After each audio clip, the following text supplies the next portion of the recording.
过来看到今年2月，苗栗地方法院一个姓陈的书记官，敢若是因为过劳不幸死亡。今仔日书记官工作权益促进会嘛有召开记者会，对司法院甲法务部提出诉求，包括爱补充书记官的人力，减轻书记官的行政业务负担，嘛诉求就爱互因会当比较一般的劳工适用职安法。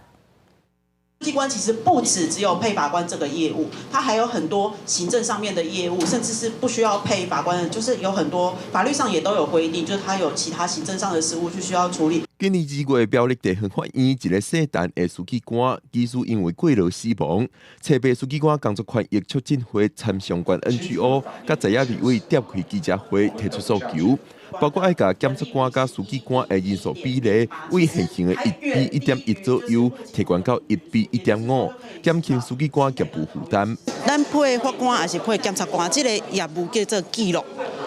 除了记录以外，一般的民众袂去拄到啦，因为迄是内底亲像啥物文书啊、研考啊、总务啊，这拢是爱书记官的。 促进会表示，书记官文书业务多搁复杂，也常常有因为行政工作延长开庭工作的状况。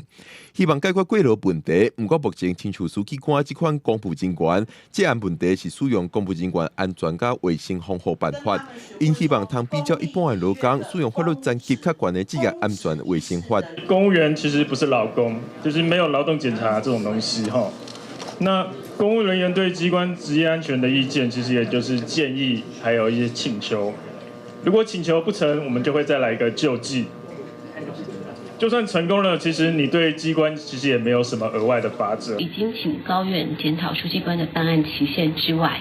也请各法院在经费许可的范围内，适度的以委外的人力来协助减轻书记官核心业务以外的工作。